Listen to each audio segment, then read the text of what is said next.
Primeiramente, quero agradecer muito à igreja, começando desde o pastor Isaac e a sua família, que desde o primeiro momento, né, pastor Isaac, nós conversamos e Deus vem encaminhando as ideias, batendo, e Deus veio casando essas ideias, os projetos, os planos que estão no coração de Deus para ser realizado através da sua igreja, principalmente ou especialmente a igreja aqui em Varginha, a terceira igreja de Varginha. Quero agradecer a todos os irmãos que têm nos apoiado, que têm orado e que têm nos recebido, não somente eu, mas a minha família, aqui como membro, como atuante para a obra do Senhor. Eu quero só justificar a minha esposa, como ela está estudando, às vezes os irmãos não vão ver ela aqui, porque os estudos tomam tempo. E como teve o retiro na semana passada, ela não conseguiu estudar. Aí ela ficou muito cansada e tirou esse final de semana para poder estudar aí o dia todo. Começou ontem nessa jornada até terminar as provas, na verdade. As provas começam amanhã, só termina na outra semana. Então, muita dedicação. Amém? Irmãos, eu quero trazer aqui, nesta noite, para a gente pensar um pouco sobre os propósitos de Deus. E eu trouxe um tema para a gente pensar como viver os propósitos de Deus, como viver agradando a vontade de Deus, porque nós sabemos que todos nós temos um chamado, e neste chamado Deus requer de nós que nós o agrademos, mas para agradar, para cumprir esse propósito de Deus, nós precisamos de pensar em alguma coisa que a própria palavra vai nos instruir, vai nos ensinar, vai nos direcionar para que Ele se agrada de nós, para que Ele nos receba com alegria. Então, eu quero que os irmãos abram, por favor, em Mateus capítulo 28, do verso 16 até o verso 20. Verso 16 ao verso 20. É um texto já bem conhecido, mas esta reflexão partindo desse texto, não será só esse texto, mas nós vamos passear bastante na Bíblia, casando os textos para a gente entender que para vivermos o propósito de Deus, precisamos atentar para alguns princípios, e princípio é aquilo que não pode ser mudado. Mateus capítulo 28, verso 16 até o final. E os 11 discípulos partiram para a Galileia, para o monte que Jesus lhes tinha designado. E quando o viram, o adoraram, mas alguns duvidaram. E chegando-se Jesus, falando-lhes, dizendo: É-me dado todo o poder no céu e na terra. Portanto, ide, ensinai todas as nações, batizando em nome do Pai, do Filho e do Espírito Santo, ensinando-as a guardar todas as coisas que eu vos tenho mandado. E eis que estou convosco todos os dias, até a consumação do século. Amém. Vamos orar mais uma vez? Abaixe a sua cabeça. Santo Deus, queremos neste momento, ó Pai, colocar diante do Senhor, debaixo de toda a dependência do Senhor, e rogar ao Senhor, ó Pai, neste momento, a direção do Teu Santo Espírito em cada coração, em cada ouvinte, para que seja o Teu poder, ó Pai, guiando a nossa mente, guiando os nossos pensamentos numa reflexão debaixo de toda a autoridade do Senhor. Que o Senhor abençoe poderosamente. Seja a Tua palavra, ó Deus, o foco para a nossa meditação aqui neste momento. No nome de Jesus nós oramos. Amém. Meus irmãos, o contexto desse texto vem após a crucificação de nosso Senhor Jesus Cristo. Aos finais de cada evangelho nós vemos ali relatando como todos os acontecimentos da crucificação de Jesus. Mas aqui é após a crucificação, onde relata que Jesus ressuscitou e agora Jesus havia ordenado aos discípulos que eles fossem para o monte em Monte da Galileia, e ali ele estaria dando algumas instruções aos discípulos. O fato é que nós podemos observar aqui que quando Jesus chega junto aos discípulos, no versículo 17 diz: e quando o viram, o adoraram. Todos adoraram? Não. Vai dizer-se, mas alguns duvidaram. Partindo desse texto e meditando num contexto geral de toda a palavra, eu quero trazer para os irmãos como viver os propósitos de Deus nos dias de hoje, para nós hoje. Quer dizer que é só hoje? Não. Hoje nós precisamos entender isto. Toda a igreja precisa entender isso, todos os povos precisam entender isto. Eu trago aqui um comentário de um pastor rabino. Ele vem dizer um certo momento, analisando o contexto que estamos vivendo nos dias de hoje, mundialmente, ele vai dizer o seguinte: todas as igrejas, em todos os povos, precisam voltar para a palavra de Deus. Os que não, ainda estão focando a palavra de Deus como o princípio para a verdadeira adoração, como um princípio para poder agradar a Deus. É interessante que quando ele fala isso, ele menciona a respeito dos questionamentos que geram em geral. E entre um deles é que alguns juntamentos querem judaizar o cristianismo. E é interessante que ele vai dizer o seguinte: se nos dias de hoje a igreja cristã está querendo judaizar ou trazer os princípios do Antigo Testamento como alguns fatos que não é necessário nos dias de hoje, mas nega os princípios do Novo Testamento, como por exemplo, Jesus guardou a lei, os apóstolos guardaram a lei, e assim por diante. Eles negarem esse ponto que hoje pode tudo. Ele fala assim: as igrejas precisam voltar. As igrejas que não estão olhando para esse ponto, precisam voltar para a palavra para entender os propósitos de Deus. E os propósitos de Deus que eu quero trazer aqui nesta noite, a primeira coisa para nós podermos agradar, para cumprir os propósitos de Deus, é reconhecendo a soberania de Deus na pessoa de Jesus Cristo.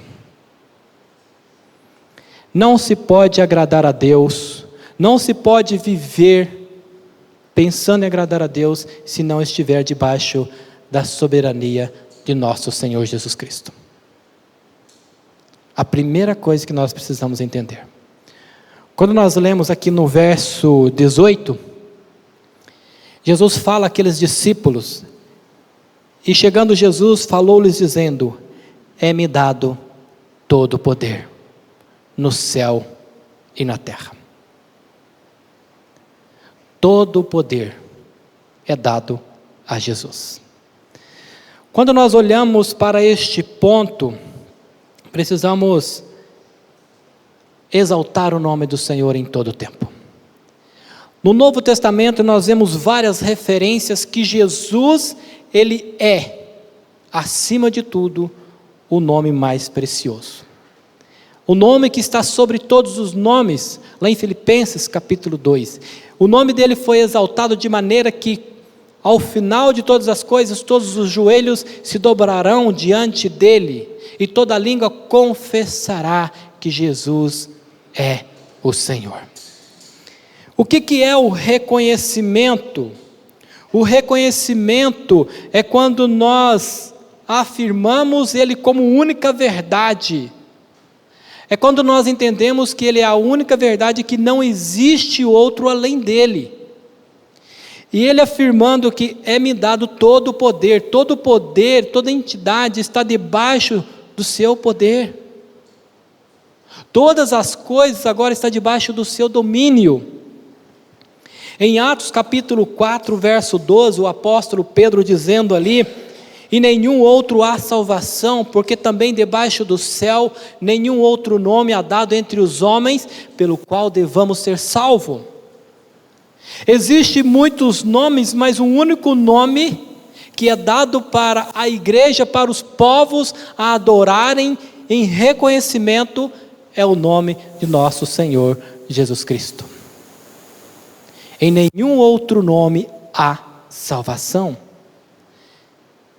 É interessante que o apóstolo Paulo também, ele vai dizer em 1 Coríntios capítulo 3, verso 11, quando ele fala ali à igreja dizendo: não podemos pôr outro fundamento além do que já está posto, o qual é Jesus Cristo.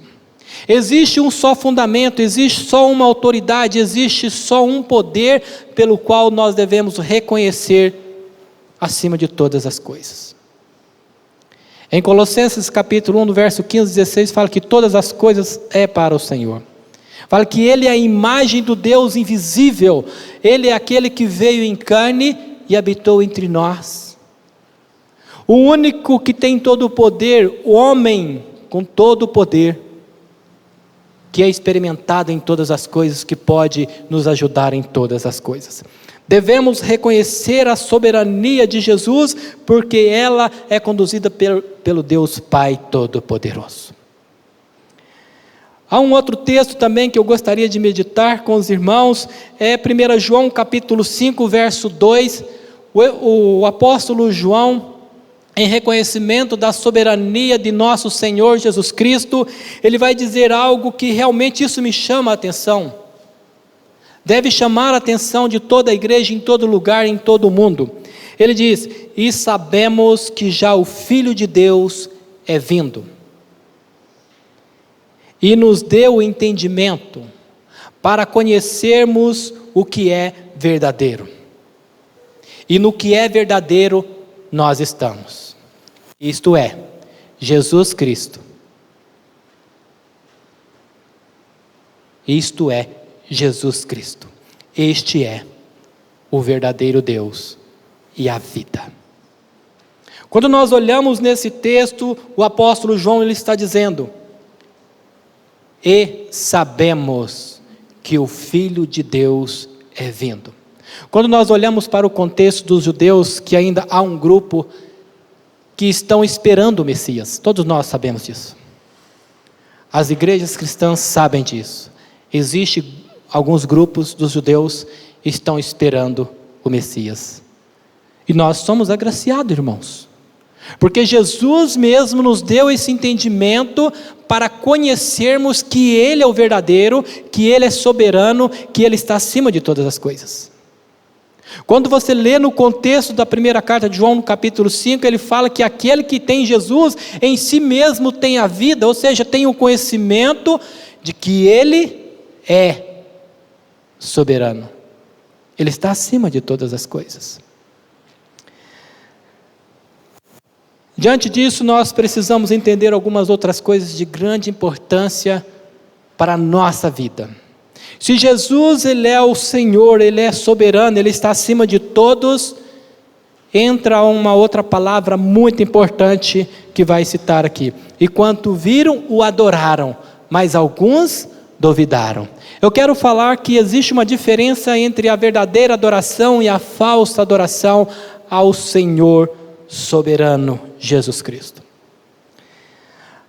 Quando nós lemos no Evangelho de João, no capítulo 4, no versículo 19 a 24, nós vemos ali um diálogo entre Jesus e a mulher samaritana.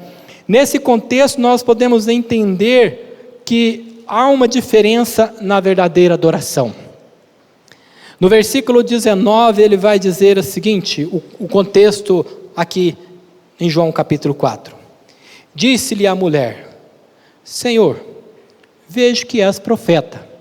Diante do diálogo que ela já teve, olhando para Jesus, ela reconheceu Jesus como um profeta. Mas ele não era só um profeta. Depois lá na frente ele vai dizer quem realmente ele é. Ele abre-se para aquela mulher e ela fica toda admirada, vai a Samaria, anuncia Jesus, e vem aquela multidão encontrar com Jesus. E dizia Jesus àquela mulher, a mulher ao Jesus, perdão: nossos pais adoraram neste monte, e vós dizeis que é em Jerusalém o lugar onde se deve adorar. Olha só, a mulher ela não tinha totalmente a compreensão do que realmente seria a adoração, mas Jesus agora está trazendo uma revelação àquela mulher que ela não sabia. E disse-lhe Jesus: mulher, crê-me que a hora vem, em que nem nesse monte nem em Jerusalém adorareis o Pai. Vós adorais o que não sabeis, nós adoramos o que sabemos, porque a salvação vem dos judeus. Mas a hora vem, e agora é, em que os verdadeiros adoradores adorarão o Pai em espírito e em verdade, porque o Pai procura tais que assim o adorem. Deus é espírito, e importa que os adorem em espírito e em verdade, que os adoradores o adorem em espírito e em verdade. Começando a partir do que seja a falsa adoração. A falsa adoração é quando adora o que não se sabe. Quando uma pessoa adora qualquer coisa, qualquer entidade, aceita qualquer nome. Um verdadeiro adorador, ele reconhece a Deus como o único Deus e Senhor.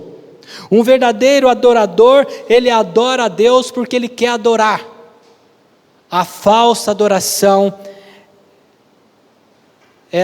qualquer coisa funciona para ela. Alguém já disse o seguinte: o importante é falar de Deus, não é isso? Já ouviram essa expressão? Até o diabo fala de Deus. Mas nós sabemos que para com Deus precisa haver entendimento, precisa haver seriedade, precisa haver temor, precisa haver redenção, precisa haver rendição, precisa haver adoração. Adoração sincera. Adoração que parte lá do fundo do coração. A falsa adoração é aceitar o famoso tudo pode, todas as coisas podem. Meus irmãos, em reconhecimento da vontade de Deus, quando nós reconhecemos a soberania de Deus, todas as coisas se completam na nossa vida. Os propósitos de Deus se cumprem na nossa vida, porque este é o desejo do Senhor para conosco. Esse é o desejo de Deus para todas as nações, que reconheçam a Jesus como Senhor e Salvador. Deus procura os verdadeiros adoradores.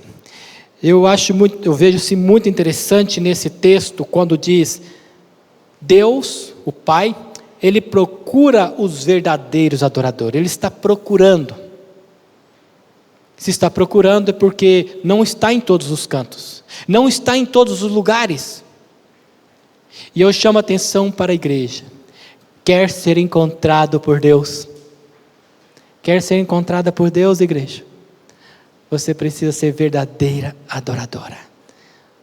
Um verdadeiro adorador. Adorar porque o pastor ordenou, porque a igreja está ordenando? Não. É o ensino da palavra de Deus, mas o verdadeiro adorador, ele adora a Deus, porque ele quer, de livre e espontânea vontade, em reconhecimento de que Ele é o Senhor dos senhores, Rei dos reis. Ele é Deus que salva o perdido, perdoa o pecador, restaura qualquer vida quebrada, tira do lamaçal e lava suas vestes e traz a sua presença. Este é o Deus soberano, Senhor e Salvador.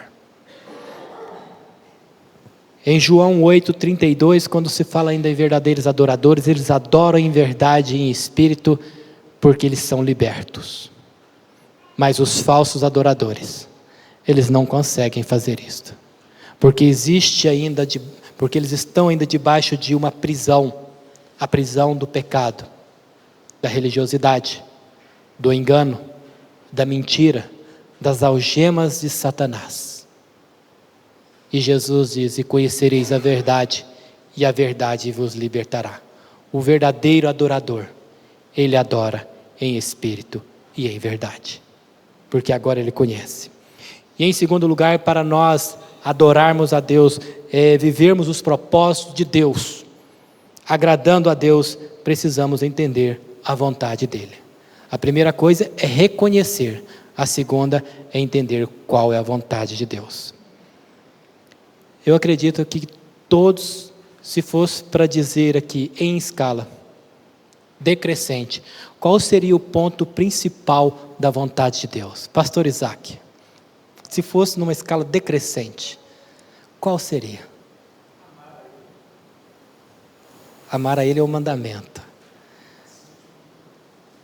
A primeira coisa que eu quero dizer aqui é a fé. Fé. Portanto, muitas coisas Deus pode fazer. Em Hebreus capítulo 11, verso 6, disse que uma coisa não se pode fazer: agradar a Deus, sem fé. E ali vai dizer uma palavra na minha versão: sem fé é impossível agradar a Deus. Já observaram que tudo é possível a Deus? Mas nesse texto está dizendo que sem fé é impossível agradar a Deus.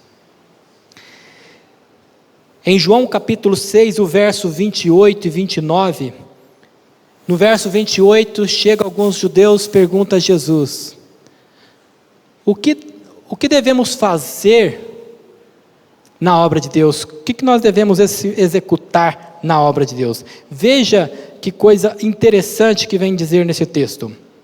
O verso 28, eles perguntam o seguinte: que faremos para executar a obra de Deus?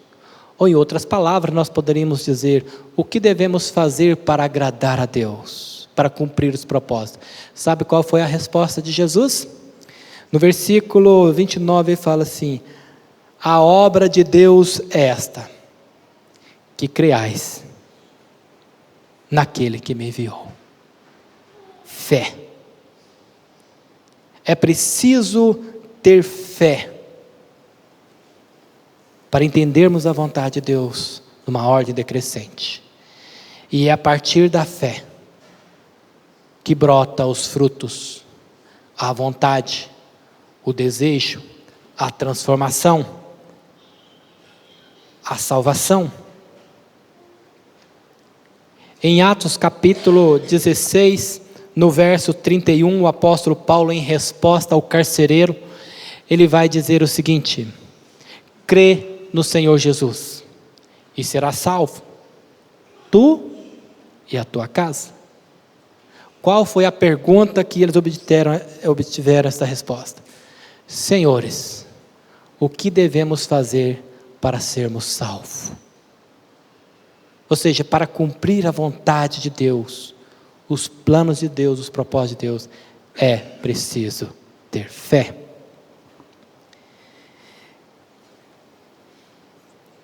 Meus queridos, em Atos capítulo 2, no verso 41, também existe uma outra referência muito importante quando nós queremos cumprir os propósitos de Deus, agradar a Deus. Atos capítulo 2, verso 41, diz o seguinte: de sorte que foram batizados os que de bom grado receberam a sua palavra. E naquele dia agregaram-se quase 3.000 almas. A aceitação da palavra, para nós cumprirmos este propósito de Deus, para vivermos debaixo desse propósito de Deus, é necessário a aceitação. Em aceitação à palavra, o que aconteceu? Foram batizados. Eles submeteram os ensinos dos apóstolos. E o texto seguinte fala: e perseveravam na doutrina dos apóstolos, na comunhão e no partir do pão e nas orações. E em cada alma havia temor. E muitas maravilhas e sinais se fazia pelos apóstolos. E todos os que criam estavam juntos e tinham tudo em comum. Tudo isso partiu por causa da fé e aceitação da palavra de Jesus. Aceitar a palavra é aceitar o próprio Deus, o próprio Jesus. Por isso que eles foram batizados. Por isso que eles conseguiram viver este momento tão gostoso de harmonia e comunhão uns com os outros. Mas há uma terceira maneira de como viver os propósitos de Deus: cumprindo os mandamentos. Não sei se você já ouviu isso que eu vou dizer, mas o reino de Deus, ele é regido pelos mandamentos. É lógico que é o amor de Deus, mas os mandamentos é para que haja ordem. E quando há obediência, quando há aceitação dos mandamentos de Deus, quando há o cumprimento dos mandamentos de Deus, então se cumpre o propósito de Deus. Eu quero mostrar a você que em Mateus capítulo 28, o texto que nós lemos, ele aponta que aos discípulos receberem essa ordem de Jesus, eles deveriam ensinar às pessoas. Ensinar o quê? As ordens de Jesus, o mandamento de Jesus. Quando ele fala aqui, ide por todo o mundo, pregai o evangelho. Portanto, ide, ensinai todas as nações, batizando em nome do Pai e do Filho e do Espírito Santo, ensinando-os a guardar todas as coisas que vos tenho ordenado. Os mandamentos de Deus dividem em duas partes. A primeira é a proibição, e a segunda é a ordenação. Então, o que seria a proibição? Pegando a partir dos mandamentos do Antigo Testamento: não matarás, não furtarás, não roubarás. No Novo Testamento você vai ver algumas outras instruções, mas pegando alguns pontos básicos: não mentirás, não minta ao seu irmão, fale cada um a verdade uns com os outros, aquele que roubava não roube mais, isso no Novo Testamento. Meus irmãos, pegando a partir desses mandamentos de Deus, o primeiro, começando com as proibições, precisamos entender que para agradar a Deus, existem coisas que Deus proíbe que nós não devemos praticar. Mas pastor, como que nós vamos saber o que devemos praticar ou não? Entra a palavra de Deus. Precisamos estudar a palavra de Deus.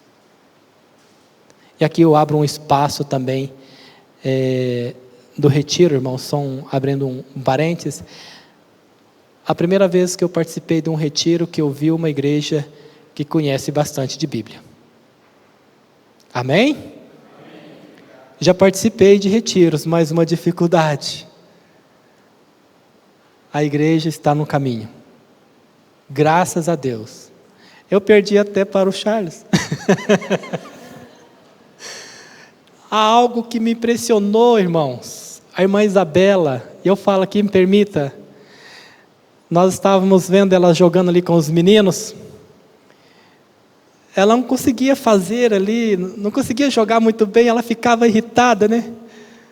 Mas na hora que foi na música, Isabela, você impressionou todo mundo. Ela tomou a frente, né, irmã Cláudia? Que é aquilo? A hora que já tocava a nota, ela já corria e dava a resposta. Todo mundo ficou impressionado. Isso quer dizer que cada um tem o seu talento. Deus abençoe a sua vida, viu, irmã Isabela? E os pais aí que têm acompanhado. Então, irmãos, entender a vontade de Deus, nós precisamos estudar a palavra. Os mandamentos estão aqui. Quer algo para nós compreendermos, para nós, gentios, convertido a Jesus? Vamos ler Efésios capítulo 5 todo para os irmãos ver. Não agora, mas leia no momento ali. Ele está mostrando que agora que nós estamos numa vida, ele vai pontuar ali Aquele que roubava, não roube mais. Antes, trabalhe com suas mãos para ajudar o que não tem. Há uma transformação na vida daquele que agora está em Jesus Cristo, por isso ele precisa atentar para as ordenanças de Jesus, o que não deve fazer e o que deve fazer. Então vamos pegar uma ordenança de grande importância que está acima de tudo no Novo Testamento. O pastor Isaac falou aqui: amarás o Senhor teu Deus de todo o seu coração, de toda a sua alma, de todo o seu entendimento. Este é o primeiro e grande mandamento. E o segundo é semelhante a este: amarás o teu próximo como a ti mesmo. No Evangelho de João, no capítulo 15, eu quero que os irmãos abram aí, e aqui nós estamos caminhando para o final. No Evangelho de João, no capítulo 15, veja o que Jesus disse com respeito ao mandamento dele para nós, para a igreja dele, para a igreja espalhada desde aquela época até nos dias de hoje. 15, a partir do verso 13. Ninguém tem maior amor do que este, de dar a alguém a sua vida pelos seus amigos. Se vós sereis meus amigos, se fizerdes o que vos mando. Quando ele está falando aqui mando, ele está se referindo ao quê? É os mandamentos, as ordenanças. Já vos não chamareis de servos, porque o servo não sabe o que faz o seu senhor. Mas tenho-vos chamados amigo, porque tudo quanto ouvi de meu Pai, vos tenho feito conhecer. A questão do mandamento, ele vai dizer também aqui no versículo 12. O mandamento é este, que vos ameis uns aos outros, assim como eu vos amei. Agora eu pergunto, Jesus foi obediente a Deus, cumpriu os mandamentos de Deus? Em tudo ele cumpriu. Em nenhum momento se houve falha. O único, aliás, que cumpriu todo o mandamento de Deus por nós. É certo que nós não cumprimos todos, mas o princípio da palavra de Deus é que nós submetamos à vontade dele. Vós sereis meus amigos, se fizerdes o que vos mando. Daí então nós podemos viver cumprindo os propósitos de Deus. Para nós concluirmos esta mensagem, para vivermos os propósitos de Deus, precisamos reconhecer, identificar que Jesus Cristo, Ele é o Senhor. Ele está acima de todas as coisas. A Ele é dado todo o poder no céu e na terra. Por isso nós precisamos entregar essa adoração a Ele. Nós precisamos entender a vontade dEle, estudando a palavra, meditando a palavra. Ao aprendermos a palavra dEle, os mandamentos, a vontade dEle, o que Ele não quer, nós precisamos ser cumpridores. Assim então se cumpre o que Jesus quer de nós. Vós sereis meus amigos, se fizerdes o que vos mando. E não chamarei mais de servos, mas de amigo, porque vos tenho feito conhecer tudo o que ouvi de meu Pai. Quem é que pode esclarecer em nossos corações, se Ele não está a favor de nós? E Ele está a favor da igreja. Portanto, meus amados, cumpra esse propósito, Senhor, buscando cada dia conhecer mais e mais esse Deus que nós declaramos, esse Deus que nós confessamos, esse Deus que nós adoramos. Procure aprofundar em amor, em comunhão com Ele, no qual desemboca uns com os outros. Amém?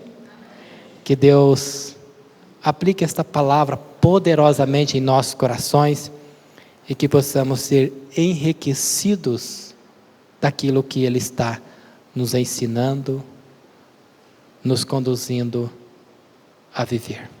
Amém? Pastor Isaac.